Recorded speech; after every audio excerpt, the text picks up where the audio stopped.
maaragtay rabo si kooban baan uga hadlayaa 10 arrimood oo ilaahay looga magan galay shaytaanka sharkiisa. 10kan arrimood waxaa habboon in aad iyo aad loo daryeelo, qofku uu daryeelo oo si gaar ah u qabsado ehelkiisana ku tarbiyeeyo 10kan arrimood si uu uga badbaadiyo shaydaanka iyo sharkiisa iyo waswaaskiisa iyo dhagartiisa. marka arrinta tan dadka inta badan waa hilmaansan yihiin qaflay ku jiraan, hilmaan bay ku jiraan. waxaana habboonayd inay si aad iyo aad uga taxadaraan oo ay bartaan adkaarta tan muhiimka ah uu maaragtay ilaahay noo sheegay, nabigana noo sheegay sallallahu alayhi wasallam, oo looga badbaadi karo sharka iyo dhagarta shaydaanka iyo dhibka uu dadka ku hayo shaydaanka oo uu ka fogeynayo xaqa. marka maadaama ay dhalinyaro yarna joogaan, xoogaa yar oo waxaan ku darayaa oo Faransiisa. Chers frères et sœurs, ô les croyants, craignez Allah, le glorieux, et redoublez de prudence à son égard. La piété est un élément essentiel de la foi du musulman. Elle consiste à obéir aux ordres d'Allah et éviter les péchés par crainte d'Allah. Chers croyants, l'inimitié de Satan pour l'homme, qu'Allah nous préserve, est très grand. Allah a dit dans le Coran: le diable pour vous un ennemi, prenez-le donc pour ennemi. Il ne fait qu'appeler ses partisans pour qu'ils soient des gens de la fournaise.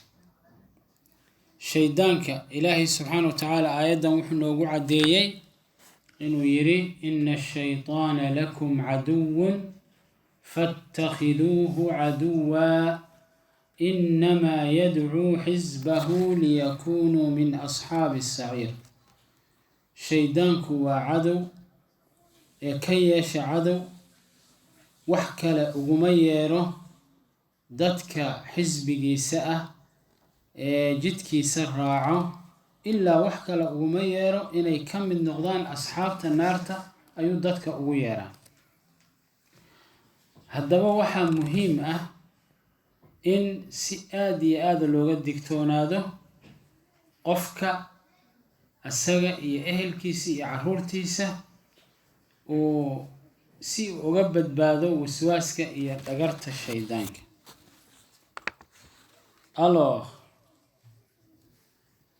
l'une des choses les plus importantes dont les musulmans lui-même devrait s'occuper dans le cadre de l'éducation de sa famille et ses enfants, de se protéger ainsi que sa famille des tentations, des murmures et des tromperies de Satan, afin d'affronter les complots de Satan. Ainsi, ce soir, je voudrais vous parler de 10 manières de se protéger contre les tentations de Satan. arrinta koowaad oo aanu uga badbaadi karno waxaa weeyaan atacawudu billah, ilaahay in la magan galo. meel kale oo sharkiisa laga magan gali kara ma jirto. in ilaahay la qabsado xarigiisa, in ilaahay la baryo, in ilaahay la magan galo, in sharka ugu weyn inaad ilaahay ka magan gasho waa sharka shaydaanka. قال تعالى: وإما ينزغنك من الشيطان نزغ فاستعذ بالله إنه هو السميع العليم هدو شيطانك كغدر وسواس كيسا لب كيسا حنون كيسا وليرين تيسا إلهي مغنقل أعوذ بالله من الشيطان الرجيم له إلهي والسميع العليم وي الله سبحانه وتعالى والسميع العليم مركة كواد premier protection contre le Satan consiste à chercher refuge contre Satan auprès d'Allah et se protéger contre ses tentations. Ilahi illa magangalo. Allah dit dans le Saint-Coran, et si jamais le diable t'incite à agir autrement, alors cherchez refuge auprès d'Allah, c'est lui vraiment l'audient, l'omniscient. Surat Fussilat ayat Soddan il Hadwi.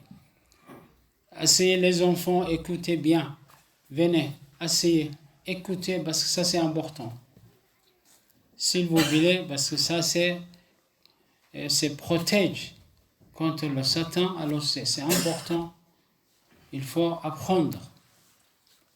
ilmaha afaristaan si ay u bartaan shaydaanka kow waxa ilaahay kaaga badbaadin karo mar walba waa inaad bismillaahi raxmaani raxiim acuudu billaahi min ashaytaani rajiim haddaad wiswaas dareento acuudu billaahi min ashaytaani rajiim aad tiraahdo ilaahu adaan kaa magan galay ilaahu i badbaadi acuudu billaahi min ilaahu adaan ku magan galay dhibaatada uu shaydaanku leeyahay mar walba waa inaa marka ilaahay la magan galo وسواس درير هدا درينتو أعوذ بالله من الشيطان الرجيم ميل هدا قليسو بسم الله الرحمن الرحيم وكا مركة تنكواد وحويان وإن إلهي لما غنقلو أرنتكواد طبعا أرمود ويه هلا حفظه أرنتكواد وإن إلهي لما غنقلو إن إلهي سبحانه وتعالى حريق يسال قبصده إن إلهي لو توبة كانو إن إلهي طاعة يسال قبصده شرك الشيطان كالله لما غنقلو وسواس كيسال لما غنقلو صلاة والبو maaragtay ilaahay aad barido markaad tukato inuu ilaahay shaydaanka ka xafido caruurtaada ka xafido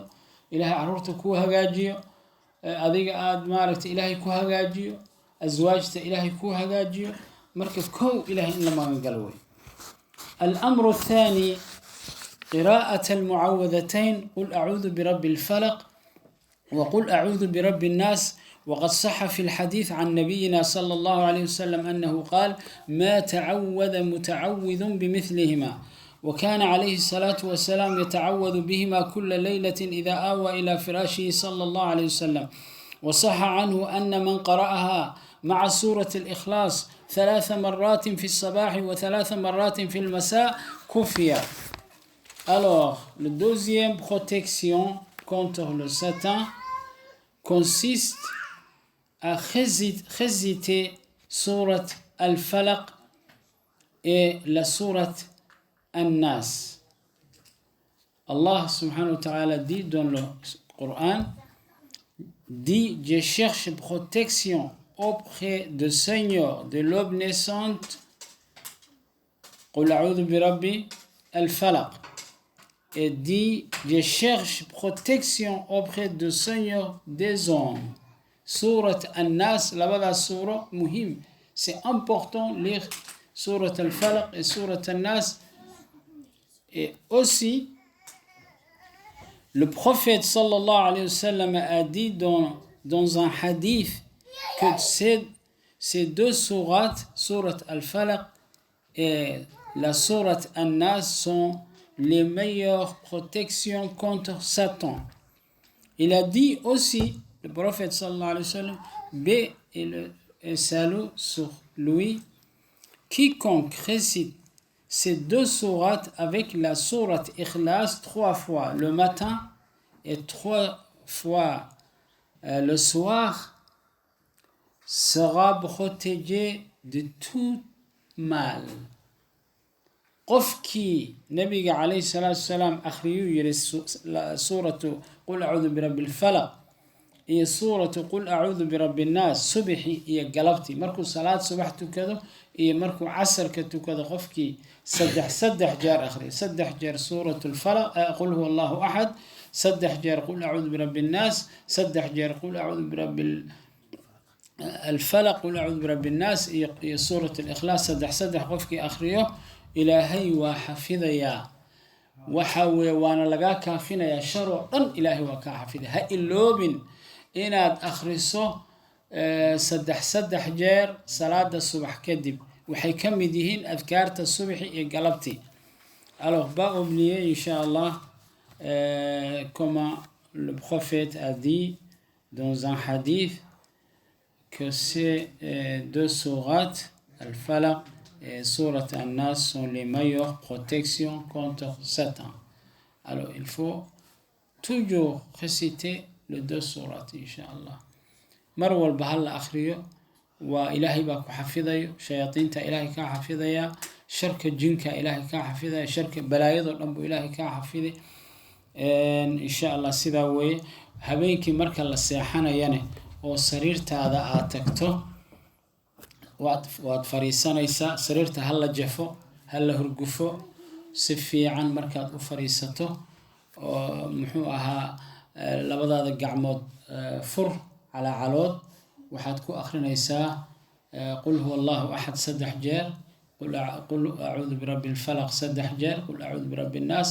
afuuf, gacmahaad ku afuufaysaa, qadaadkaad ka bilaabaysaa, korkaaga oo dhan baad marinaysaa. kadibna jiifkii baad isu diyaarisay, aayatul kursi akhri. nebiga wuxuu yihi calayhi salaatu wasalaam, qofkii intaas sameeyo waa la xafidayaa, ilaahay baa xafidaayo, wax balaayo ama asiibayso, hurdo raaxa luu galayaa, sharkii waa ka nabadgalay. insha allahu tacaala on va continuer le troisième protection, kii saddexaad, arrinta saddexaad oo looga badbaadi kara shaydaanka. قراءة آية الكرسي عندما يأوي المرء إلى فراشه لينام، فإنها عظيمة الشأن في الوقاية من الشيطان وطرده وإبعاده من المكان. فقد ثبت في الصحيح عن نبينا صلى الله عليه وسلم ما يدل على أن من قرأهما إذا آوى إلى فراشه لم يزل عليه من الله حافظا ولا يقربه الشيطان حتى يصبح. Alors, le troisième protection consiste à réciter la verset de tronc, Ayat al-Kursi, en allant dormir, parce que cette ayah a une grande valeur protectrice, et pour éloigner le Satan, il a dit dans le hadith, prophète sallallahu alayhi wa sallam, celui qui récite Ayat al-Kursi au moment de dormir sera protégé par Allah et aucun Satan ne l'approche jusqu'au matin. Allahu Akbar. qofkii akhriyo Ayat al-Kursi sariirta markuu tago, habeenkii hurdo raaxa lu seexanayaa, shaydaan uma soo dhowaan karo ilaa waaga u baryo nabadgelyo ayuu ahaanaya. jinka, shayaadiinta. marka aayatul kursi waa acdamu aaya fi lqur'aan wey, iska ilaaliya. acdamu aaya fi lqur'aan waa aayatul kursi wey. insha allah waxaan wadaynaa arrimihii uu nabiga noo sheegay sala allahu calayhi wasalam in la isaga ilaaliyo oo xirsixir waayo. waxaan idiin sheegayo waa xirsixir.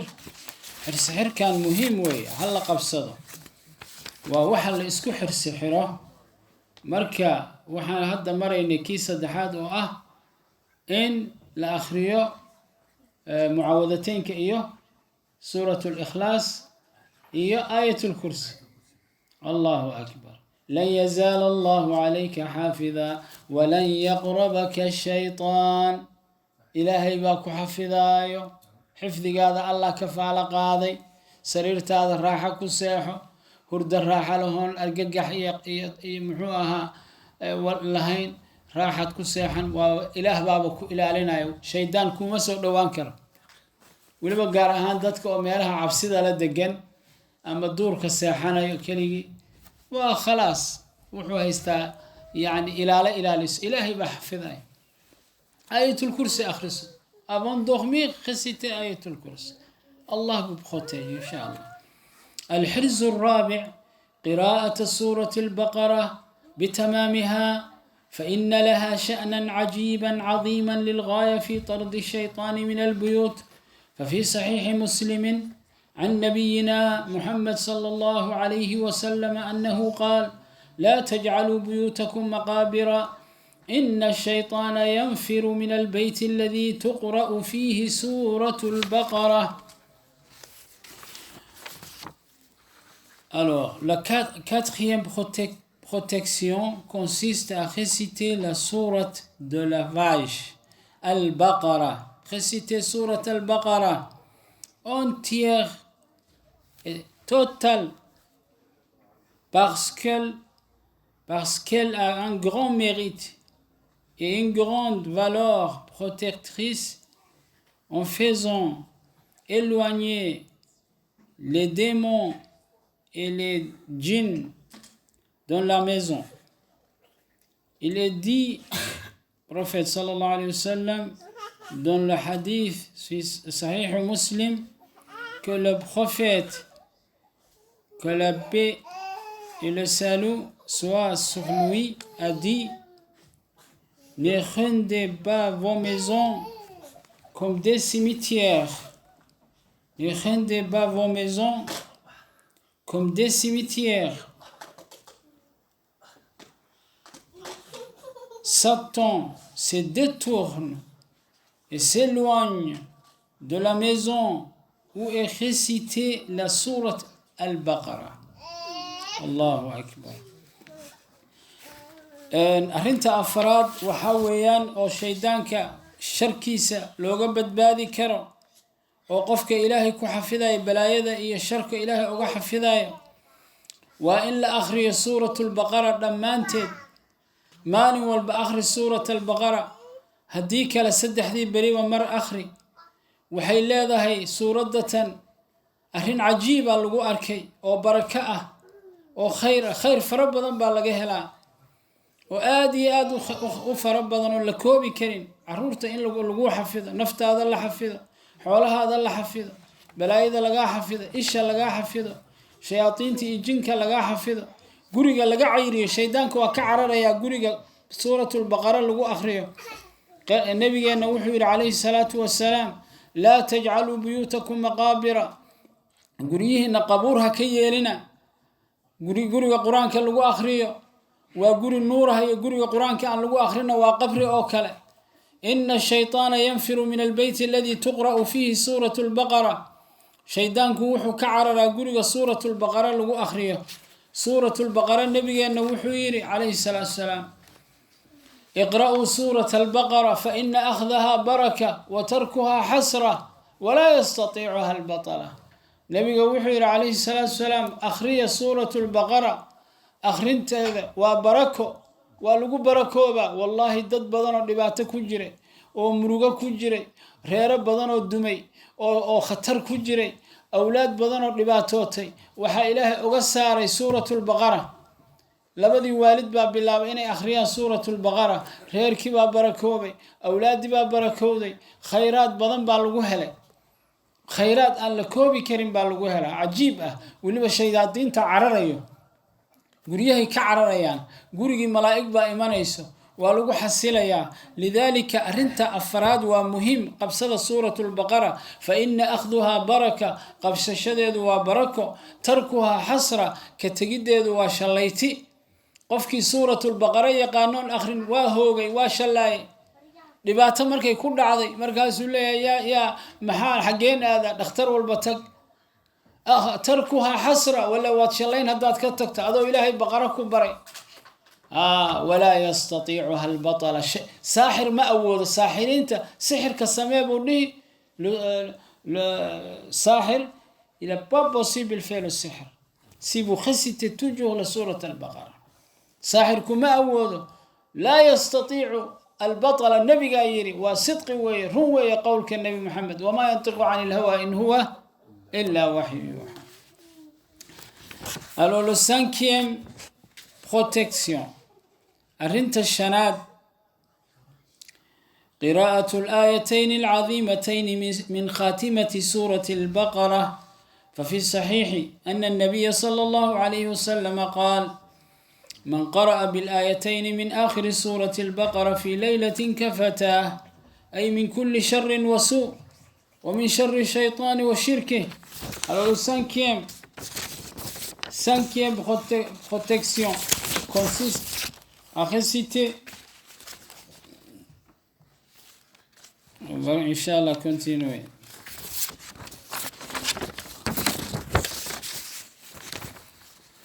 Alors, la cinquième protection contre Satan consiste à réciter les 2 derniers versets de Surat Al-Baqarah.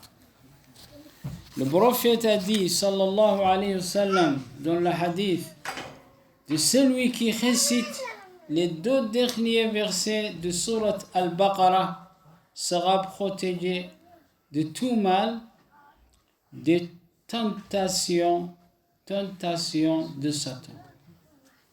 nabiga wuxuu yiri calayhi salaatu wasalaam qofkii akhriya labada aayadood oo ugu dambeeya suuratul baqara si aamana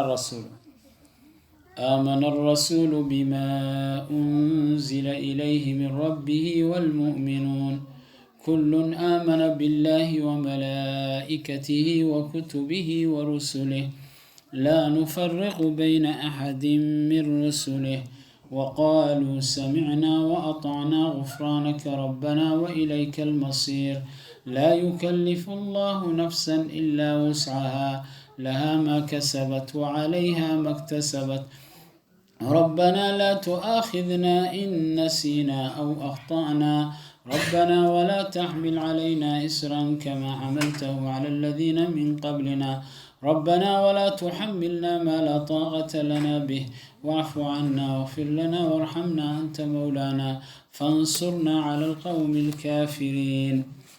qofkii akhriyo labada suurad habeen walbo habeenka waa ku kaafis wax walba laga kaafiye wax kasta oo dhibaato ku haysa waa laga fayday ilaahay baa ku kaafiyay. Le 6e protection contre le Satan, tentation de Satan. قول لا إله إلا الله وحده لا شريك له له الملك وله الحمد وهو على كل شيء قدير.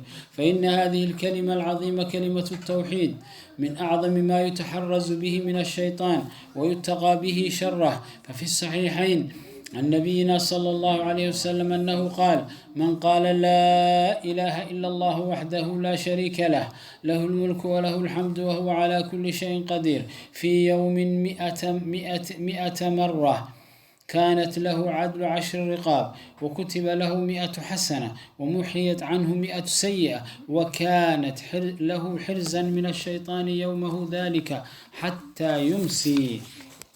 Alors le 6e protection de dire il n'y a d'autre divinité qu'Allah unique sans associé, à lui la royauté, à lui la louange, et il est capable de toutes choses. قول لا إله إلا الله وحده لا شريك له له الملك وله الحمد وهو على كل شيء قدير. Il est rapporté dans le hadith véridique, celui qui dit 100 fois par jour à la récompense de celui qui a affranchi ou libéré de 10 personnes. À 10 hasanat sera son compte et sera effacé de son compte sans péché et sera protégé de Satan. qofkii akhriyo nabigeena wuxuu yiri calayhi salaatu wasalaam 100 jeer baa la akhrinayaa subaxii iyo galabtii. laa ilaaha ila allah waxdahu laa shariika lah lahu lmulku walahu alxamdu wahuwa calaa kulli shayin qadiir. wuxuu la mid yahay 10 wiil oo awlaadii nebi ismaaciil isagoo xoreeyey. meeqaad ku gadanaysaa 10 wiil qofkiiba meeqaad ku gadan kartaa 100 kun. marka 1 milyan adoo sadaqaystay la mid tahay waa 10 jeer 100 jeer baad leedahay laa ilaaha illa allah waxdahu laa shariika lah له الملك وله الحمد وهو على كل شيء قدير. كمن أعتق 10 رقاب، 10 قف أدو حري، 10 قف إمسا كو إبسانيسا أو حركة قدقيسا. وكتبت له 100 حسنة، بقول حسنات كونت لغو شبي. ومحيت عنه 100 سيئة، بقول دنبنا والغات ارتري. وكانت له حرزا من الشيطان، حرس حرنا واحد كان كجا شيطان إلهي وكاح في ذي مال كاسو لن إلا قلبتي وكحرس حرنته. هداد هبينك آخر السنة هبين كاس إلا واقع كوبر يا شيطان وكحرس حرنته. لو 7 أيام أرنت التضبات.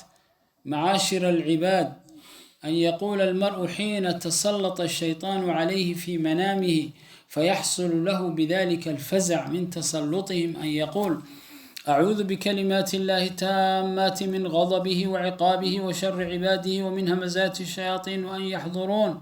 ففي الترمذي أن النبي صلى الله عليه وسلم قال: إذا فزع أحدكم في النوم فليقل أعوذ بكلمات الله التامات من غضبه وعقابه وشر عباده ومن همزات الشياطين وأن يحضرون فإنها لن تضره. أرنت التضباد وحاوية قفك هدو الشيطان كدبه oo hurdada ku sasayo oo caawna soo jeedayo oo markuu seexad haba soo saso oo ilmihii cabsoodaan oo qofkii uu leeyahay waxbaan arkaynaa oo walwalayo oo hurdadii loo diido ama qofka hurda la'aanta ku dhacdo ha yiraahdo ducada tan. نعيد مرة أخرى: أعوذ بكلمات الله التامات من غضبه وعقابه وشر عباده. أعوذ بكلمات الله التامات من غضبه وعقابه وشر عباده ومن همزات الشياطين وأن يحضرون. هكذا أمرنا رسول الله. نبي وحو يرد عادا أخري أعوذ وحن مغنقلي بكلمات الله التامات، إلهي كلمات كيسير لما يسترنا وحن كمغنقلي كلمات كالله مغنقلي قرآن كان إلهي كم مغنقلي كلام كيسان كم مغنقلي من غضبه عرض الله كم مغنقلي وعقابه إنه عقابان الله كم مغنقلي وشر عباده شرك الدوم ديسان كم مغنقلي جن ينسبه ومن همزات الشياطين درد الشيطان كان الله كم مغنقلي ويرقق حنيه يغن حنيه وأن يحضرون شياطين إن يقولوا جيجا إمادان أما قوبت إذا إمادان بان الله كم مغنقلي قف وحكو نبي كرم جرى مركز ساسوير النبي فإنها لن تضره أبدا ولقي ما نبيسه. Alors Inch'Allah le 7e il faut le 7e protection consiste à dire أعوذ بكلمات الله التامات من غضبه وعقابه وشر عباده ومن همزات الشياطين وأن يحضرون. Je cherche protection auprès d'Allah de sa colère, de sa punition et de ses mauvaises créatures et de Satan. إلهي بكام من قلنا شيطانك الدوامة الشركلة ساحرين بلايدا كوا إشحن كوا فيرن كوا حاسدين كوا قفك يعني حقد وهي كل شرك وذا إلهي كابد بادنا. لكن هلا حفظ أرنتاس هل المهنة هلا برو قف والبادية برو أذكرتاس هلا برتو. على الويتيم بروتكسيون. الثامن عباد الله البسملة بسم الله في دخوله المنزل في تناوله لطعامه وغير ذلك من أحواله، فإن له في ذلك حفظ عظيم من الشيطان. وقد جاء في الصحيح أن النبي صلى الله عليه وسلم أخبر أن الرجل إذا دخل بيته فقال بسم الله ثم إذا تناول الطعام قال بسم الله قال الشيطان لشيطان آخر لا طعام لكم ولا مبيت. والمعنى أنه إذا لم يقل ذلك عند الدخول حصل الشيطان ذلك دخولا للبيت ومبيتا وتناولا من الطعام الذي يوضع فيه. وثبت في الصحيح عن نبينا صلى الله عليه وسلم أنه قال سطر ما بين أعين الجن وعورات بني آدم إذا دخل أحدكم الخلاء أن يقول بسم الله فللبسملة شأن عظيم في التوقي من الشيطان والتحرز من شره العظيم. Alors, Le huitième protection, il faut dire toujours Bismillah en rentrant à la maison, avant de manger et de boire, et dans toutes les actions importantes. Il est rapporté dans le hadith que le prophète, que la paix et le salut soient sur lui, a dit: si un homme, en rentrant chez lui, dit Bismillah, et quand il mange, il dit Bismillah, alors Satan dit, vous n'aurez ni nourriture ni refuge dans cette maison. Ainsi, Bismillah a une grande valeur protectrice pour la maison. هل إسكايلالي بسم الله ورين بسم الله قعنتها لغو قبصده هل حفظه قلبي هل حفظه markaa guriga soo galaysaan bismillaahi dha shayatiin baa qofka la socdo markuu guriga uu galaya bismillaahi dhaho shaydaankii wuxuu leeyahay caawa guri aan baryo galna ma haysano markii miiska cuntadii aad dhigato oo bismillaahi aad dhahdo cuntana cashana ma haysanuu leeyahay haddaba bismillaahi waxaa weeyaan waa aad iyo aad bay muhiim u tahay walaalayaal in mar kasto bismillaahi la yiraahdo ilmaha la baro markii subaxii loo labiso oo madrasadii loo diray ama guriga ay ka bismillaahi dhaha marka guriga la soo galay bismillaahi dhaha magaca ilaahay waa weyn yahay macnaha waxa weey sheekha maanta darsiga waa tuu noogu soo daray sheekheena waa tuu yiri bismillaahi macnaheeda waxa weeyaan waxaan magan galay dhammaan magacyada Allah oo dhan baan magan galay weyninkiisa iyo cadamadiisa iyo jalaalkiisa aan ku magan galay yaa ku soo dhawaan kara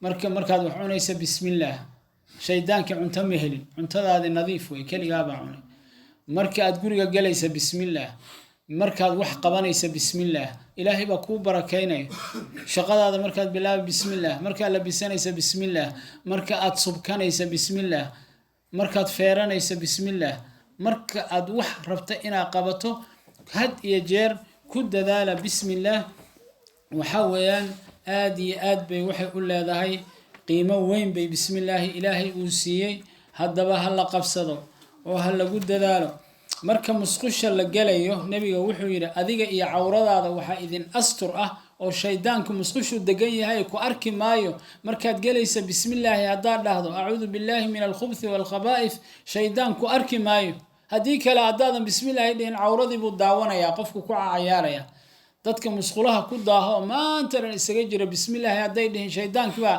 yaa dhagta ka qabsaday marka aad musqusha galayso ina bismillaahi dhahdo a'uudu billahi min al-khubuthi wal khaba'ith quand vous entrez aux toilettes il faut dire bismillah ça c'est protection le satan il voit pas le berçon mais si vous dites bismillah et vous entrez aux toilettes alors il voit.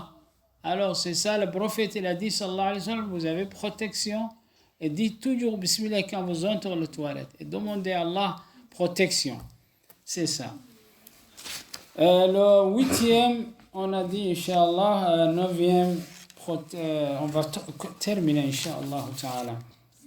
التاسع عباد الله أن يحذر المرء من فضول النظر وفضول الطعام وفضول الكلام وفضول المخالطة فإن هذه الأربعة مداخل عظيمة للشيطان على الإنسان فيتحرز من الشيطان باتغاء الفضول من هذه الأشياء حفظا للنفس ورعاية لها واتقاء لها ولا ليال أرنت السقالات وحوي إن إسك إلالي فير إسك فرها بضا فير أنت ما تورن التلفزيون اللي إيجي وما تورن عورات اللي إيجي أو شياطين اللي إيجي oo wax wal meel walba fiirinta badan hal iska ilaaliyo qofka waxa loo baahan yahay haduu gabar ka hor imaado ama qofku ka hor imaado fiirinta hore dambi male laakiin haddii la sii raacdo waxa way dambi weey marka waa meeluhu shaydaanka ka soo galayo waxa fiiriska faraha badan iyo maanta oran cawraadkan la daawanayo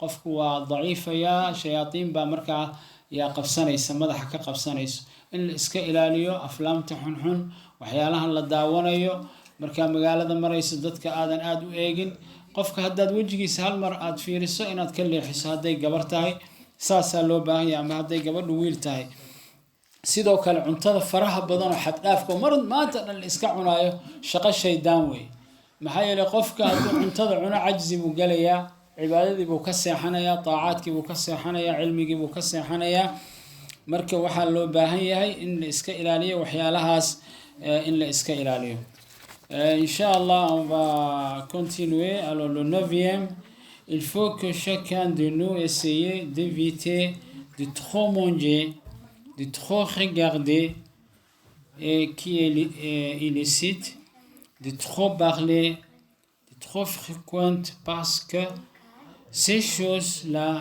sont des essuies par lesquels entre Satan pour piéger et tenter les êtres humains. هذه الأشياء فضول النظر فضول الطعام فضول الكلام trop parler trop manger trop regarder les femmes ça c'est les portes Satan. Alors il faut éviter si vous voyez une dame première voix c'est bon mais deuxième pas continuer voyez. Et les femmes aussi, si elles voient un homme, et regarder toute la journée la télévision, les cinémas, les choses, ça c'est les portes Satan. Et les gens, ils sont après beaucoup de maladies. Et le guérison, c'est il faut tiens parole d'Allah subhanahu wa ta'ala. وحاول تتكون إسكيل عليان المحوها في رنت فرها بدن cuntada faraha badan cabidda faraha badan hurdada faraha badan caajiska faraha badan waxaasoo dhan albaabadii shayaadiinta wey qofkii maaragtay shaydaan baa marka dambe iska degay wuxuu iska noqonaya maanta inuu iska cuno iska cabo iska fiiriyo iska hadlo iska qoslo marka shaydaan baa marka madaxi ka qabsaday laa taacata walaa cibaadata walaa قراءة للقرآن فيكسل trop dormir trop manger trop parler trop promenader ça c'est les portes Satan.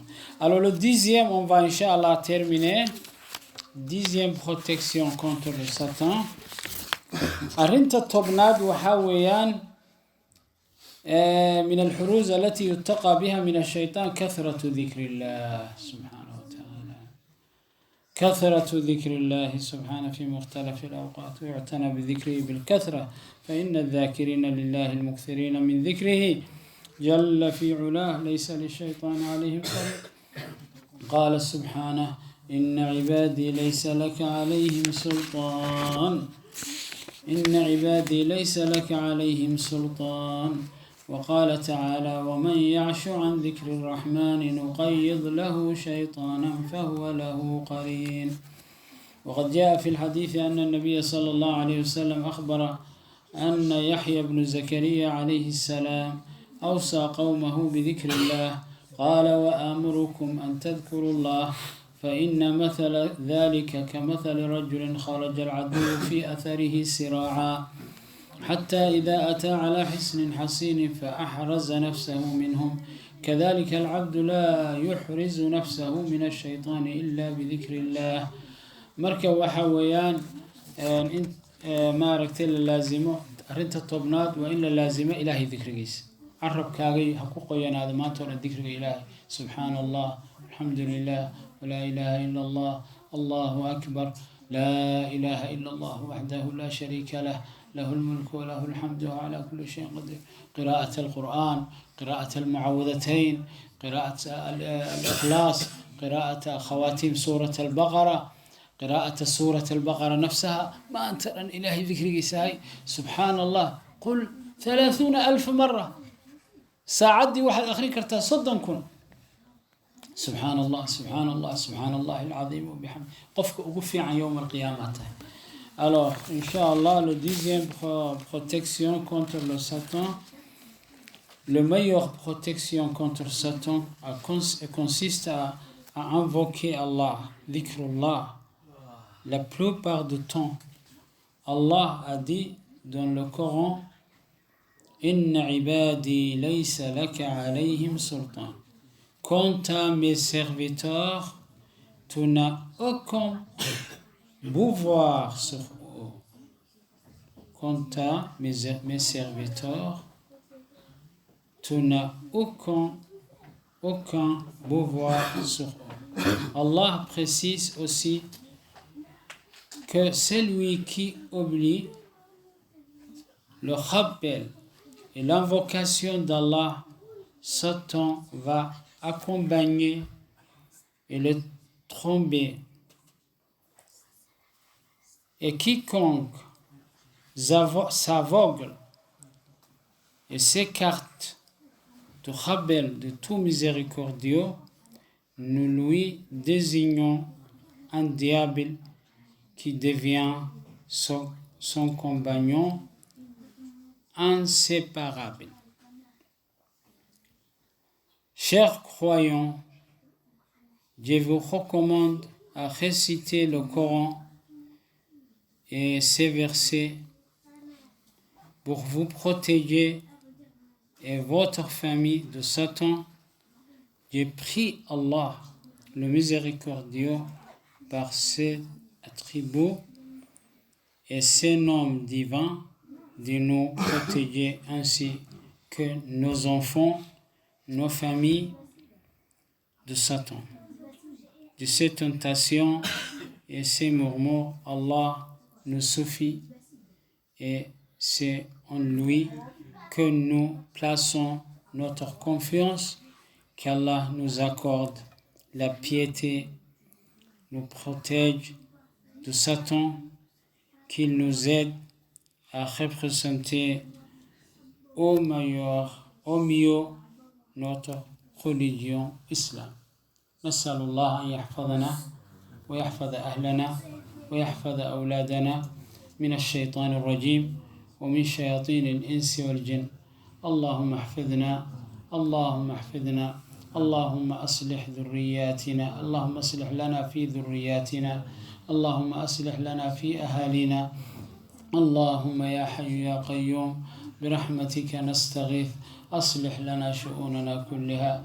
هدبا ولا ليال waxaan idiin dardaarmayaa 10 arrimood inaad ilaahay subxaanahu wa tacaala kaga magan gashaan shaydaanka iyo dhibaatadiisa iyo waswaaskiisa iyo dhibkiisa.